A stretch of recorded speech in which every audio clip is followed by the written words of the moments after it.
Hello, नमस्ते दोस्तों। आप सभी का कोमल भक्ति आराधना चैनल में बहुत बहुत स्वागत है। ओम नमो भगवते वासुदेवाय नमः। आप सभी को ज्येष्ठ पूर्णिमा की हार्दिक शुभकामनाएं। प्रेम से बोलिए श्री विष्णु भगवान की जय, माता लक्ष्मी की जय। द्वापर युग में यशोदा माँ ने श्री कृष्ण से कहा, हे कृष्ण, तुम सारे संसार के उत्पन्न करता, पालनहारी और संहारता हो। आज मुझे कोई ऐसा व्रत बताओ जिसे करने से मृत्यु लोक में विधवा होने का भय न रहे तथा यह व्रत सभी मनुष्यों की मनोकामना पूर्ण करने वाला हो। तब श्री कृष्ण कहने लगे, हे माता, तुमने अति सुंदर प्रश्न किया है। मैं तुम्हें ऐसे एक व्रत के बारे में विस्तार से बताता हूँ। सौभाग्य की प्राप्ति के लिए स्त्रियों को ज्येष्ठ पूर्णिमा का व्रत करना चाहिए। इस व्रत को करने से स्त्रियों को सौभाग्य की प्राप्ति होती है। यह व्रत अत्यंत सौभाग्य देने वाला और भगवान शिव के प्रति भक्तों को बढ़ावा देने वाला होता है। यशोदा जी कहने लगी, कृष्ण, प्रथम इस व्रत को मृत्यु लोक में किसने किया? तब श्री कृष्ण ने विस्तार से कहा। श्री कृष्ण कहने लगे, इस भूमंडल पर अनेकों प्रकार के रत्नों से परिपूर्ण कातिका नाम की एक नगरी थी, जहाँ चंद्रहास नामक राजा राज्य करता था। उसी नगरी में धनेश्वर नाम का एक ब्राह्मण था और उसकी स्त्री अति सुशीला रूपवती थी। दोनों ही उस नगरी में बड़े प्रेम से रहते थे। घर में धन धान्य आदि की कोई कमी नहीं थी, परंतु उनको बहुत बड़ा दुख था कि उनके कोई संतान नहीं। एक समय एक बड़ा योगी आया उसी नगर में। वह योगी उस ब्राह्मण के घर को छोड़कर अन्य सभी घरों से भिक्षा लेकर भोजन किया करता। वह रूपवती से कभी भिक्षा नहीं लेता। एक दिन वह योगी रूपवती से भिक्षा न लेकर किसी अन्य घर से भिक्षा लेकर गंगा किनारे जाकर भीक्षण को प्रेम पूर्वक ग्रहण करने लगा। धनेश्वर ने योगी की यह सब कार्य देखकर उन्हें बहुत दुख हुआ। अपनी भिक्षा का अनादर देखकर वो दुखी मन से योगी से बोले, हे महात्मन, आप सब घरों में भिक्षा लेते हैं, परंतु आप मेरे घर की भिक्षा कभी क्यों नहीं लेते? योगी ने कहा, निसंतान के घर भी भीख पतितियों के अन्न के तुल्य होती है, और जो पतितियों का अन्न खाता है वह भी पतित हो जाता है। क्योंकि तुम निसंतान हो इसलिए पतित हो जाने के भय से मैं तुम्हारे घर की भिक्षा नहीं लेता। ऋषि की बात सुनकर वो बहुत दुखी हुआ और हाथ जोड़कर योगी के पैरों में गिर गया और कहने लगा, हे महाराज, यदि ऐसा कोई है तो आप पुत्र प्राप्ति का उपाय बताइए। आप सर्वज्ञानी हैं, मुझ पर कृपा कीजिए। हे भगवान, मेरे घर में धन धान्य की कोई कमी नहीं है, परंतु मैं पुत्र न होने के कारण अत्यंत दुखी हूँ। आप मेरे इस दुख का हरण करें, आप सामर्थ्यवान हैं। ये सुनकर योगी कहने लगा, हे ब्राह्मण, तुम चंडी की आराधना करो। घर आकर उसने अपनी पत्नी से सारा वृतांत कहा और स्वयं तप करने के लिए वन में चले गए। वन में जाकर उन्होंने चंडी की उपासना की। चंडी की उपासना में 16वें दिन उनको स्वप्न में दर्शन दिया और कहा, धनेश्वर, जा, तेरे घर पुत्र होगा, परंतु वह 16 वर्ष की आयु में ही मृत्यु को प्राप्त हो जाएगा। यदि तुम दोनों पवित्र 32 पूर्णिमाओं का व्रत विधि पूर्वक करोगे तो वो दीर्घायु हो जाएगा। जितना तुम्हारा सामर्थ्य हो आटे के दिए बनाकर शिव जी भगवान का पूजन करना, परंतु पूर्णमासी के व्रत 32 होने चाहिए। प्रातः काल होने पर इस स्थान के समीप तुम्हें आम का वृक्ष दिखाई देगा। उस पर चढ़कर तुम एक फल तोड़कर शीघ्र ही अपने घर चले जाना और अपनी पत्नी से सब वृतांत कहना। ऋतु स्नान के पश्चात वह स्वच्छ होकर श्री भगवान की ध्यान करके उस फल को खा लेगी। शंकर भगवान की कृपा से उसको गर्भ हो जाएगा। जब वह ब्राह्मण प्रातःकाल उठा तो उसने देखा एक स्थान के पास ही आम का वृक्ष है। जिस पर एक अत्यंत सुंदर फल लगा हो, परंतु वृक्ष पर कई बार प्रयत्न करने पर भी वो नहीं चढ़ पा रहा था। तब उस ब्राह्मण को बहुत चिंता हुई। तब विघ्न विनाशक श्री गणेश भगवान की वंदना करने लगा। दयानिधि, अपने भक्तों को विघ्नों का नाश करने के, उनके मंगल कार्य को करने वाले दुष्टों का नाश करो। रिद्धि सिद्धि प्रदान करने वाले, आप मुझ पर कृपा करें, इतना बल दें कि मैं अपने मनोरथ को पूरा कर सकूं। इस प्रकार गणेश जी की प्रार्थना करने पर उनकी कृपा से धनेश्वर वृक्ष पर चढ़ गया और उसने सुंदर आम के फल को तोड़ लिया। धनेश्वर ने सोचा कि वरदान से फल दिखा था, यही है, कोई फल तो नहीं दिखाई दे रहा। धनेश्वर ब्राह्मण ने जल्द ही घर जाकर अपनी पत्नी को वो फल दे दिया। उनकी पत्नी ने पति के कहे अनुसार उस फल को खा लिया और वो गर्भवती हो गई। देवी जी की असीम कृपा से उन्हें एक सुंदर पुत्र रत्न उत्पन्न हुआ, जिसका नाम उन्होंने देवीदास रखा। माता पिता के हर्ष और शोक के साथ साथ बालक शुक्ल पक्ष के चंद्रमा की भांति अपने पिता के घर में बड़ा होने लगा। माता भवानी की कृपा से पढ़ने में बहुत ही निपुण था वो बालक। दुर्गा जी की आज्ञा अनुसार उनकी माता ने 32 पूर्णमासी का व्रत रखना आरंभ कर दिया, जिससे उनका पुत्र बड़ी आयु वाला हो। 16वां वर्ष लगते ही देवीदास के माता पिता को बड़ी चिंता हुई और कहीं उनके पुत्र की इस वर्ष मृत्यु न हो जाए, इसलिए उन्होंने अपने मन में विचार किया, ये दुर्घटना उनके सामने हो गई तो कैसे सहन करेंगे। इसलिए उन्होंने देवीदास के मामा को बुलाया और कहा, हमारी एक बहुत बड़ी इच्छा है, देवीदास 1 वर्ष तक काशी में जाकर विद्या अध्ययन करे और उसको अकेला भी न छोड़ा जाए, इसलिए साथ में आप चले जाइए और 1 वर्ष के पश्चात इसको वापस ले आना।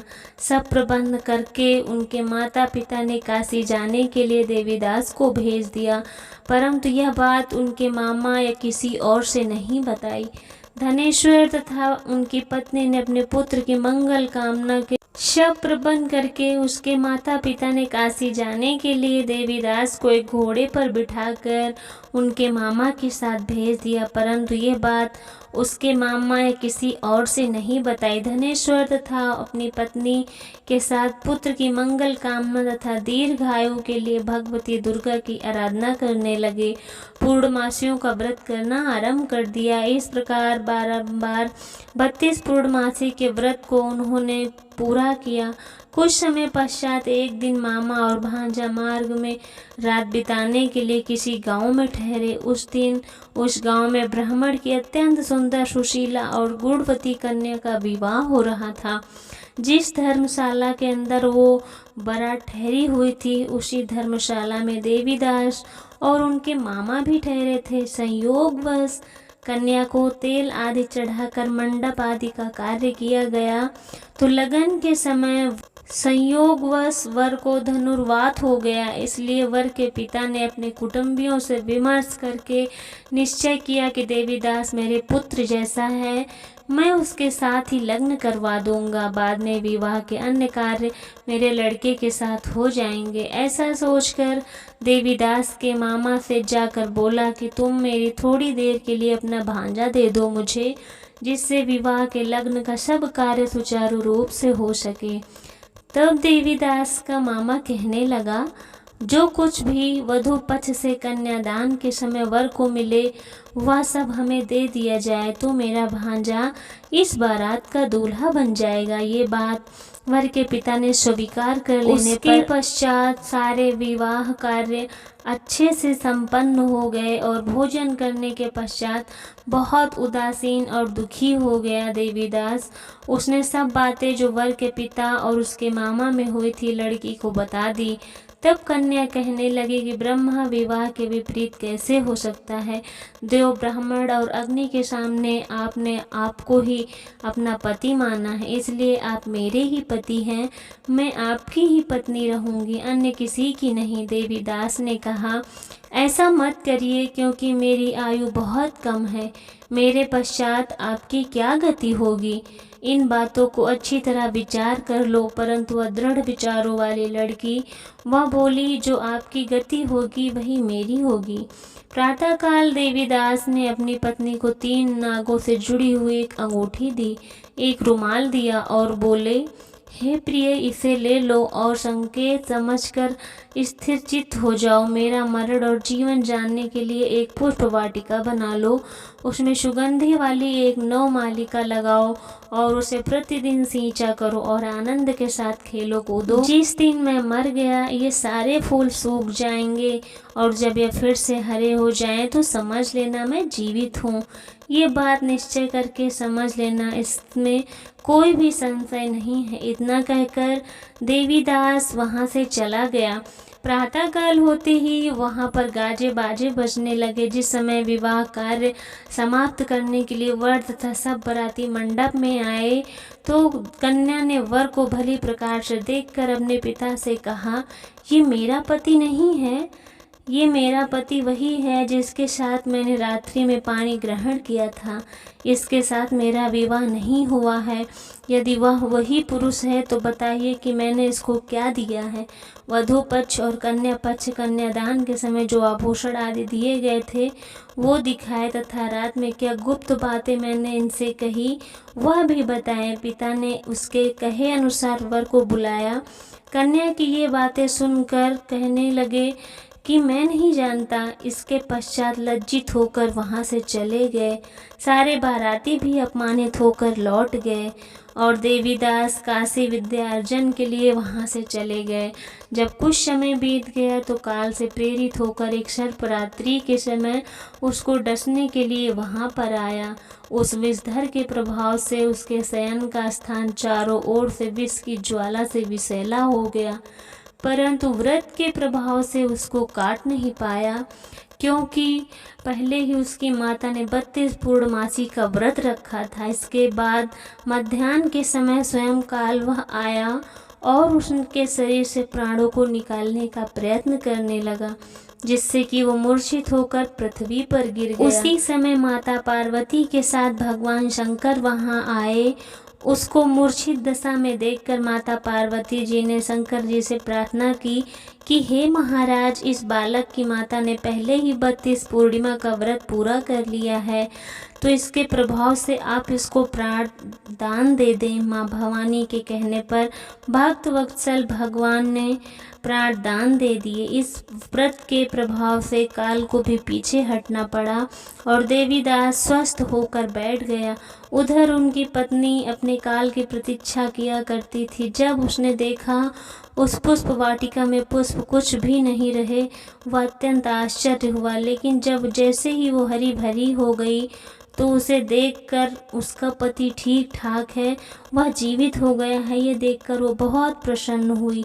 अपने पिता से कहने लगी, पिताजी, मेरे पति जीवित हैं, आप उनको ढूंढिए। जब 16वां वर्ष व्यतीत हो गया तो देवीदास भी अपने मामा के साथ काशी से चल पड़ा। इधर उसके ससुराल में उसको ढूंढने के लिए अपने घर से जाने वाले थे कि वे दोनों मामा भांजे वहां पर आ गए। उनको आया हुआ देखकर उनके ससुर को बड़ी प्रसन्नता हुई और उन्होंने अपने घर ले गए। उस समय नगरी के निवासी भी वहां इकट्ठा थे। सबके निश्चय किया कि अवश्य ही इसी बालक के साथ कन्या का विवाह हुआ था। उस बालक को कन्या ने जब देखा तो पहचान लिया, ये तो वही है जो संकेत करके गया था।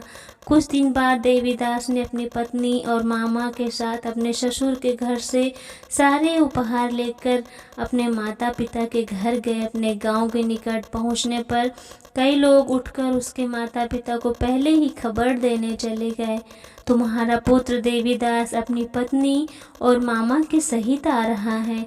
ऐसा समाचार सुनकर माता पिता को विश्वास नहीं हुआ, परंतु जब उन लोगों ने आकर देखा तो बड़ा ही आश्चर्य हुआ। लेकिन थोड़ी देर में देवीदास ने आकर अपने माता पिता के चरणों में सर रखा और प्रणाम किया और कहने लगे कि हे माँ, ये आपकी पुत्र वधू है। पुत्र वधू के आने की खुशी में धनेश्वर ने बड़ा भारी उत्सव किया और ब्राह्मणों को दान दक्षिणा देकर संपन्न पूर्वक विदा किया। श्री कृष्ण कहने लगे, इस प्रकार धनेश्वर 32 पूर्णमासियों के व्रत के प्रभाव से पुत्रवान हो गया। जो भी स्त्रियां 32 पूर्णमासी के व्रत को करती हैं, वे जन्म जन्मांतर में वैभव से दुख नहीं भोगती, उन्हें सुख ही सुख मिलता है और सदैव सौभाग्यशाली रहती हैं। व्रत करने वाला चाहे स्त्री या पुरुष हो, भगवान शंकर की कृपा से सकल आनंद भोगता है। अंत में आवागमन रहित होकर शिवलोक को प्राप्त होता है। तो प्रेम से बोलिए श्री लक्ष्मी नारायण की जय। अगर आपको ये कथा अच्छी लगी हो तो मेरे चैनल को सब्सक्राइब करें, लाइक करें और कमेंट करके ज़रूर बताएं कैसी लगी। मिलते हैं नेक्स्ट वीडियो के साथ, तब तक के लिए राधे राधे।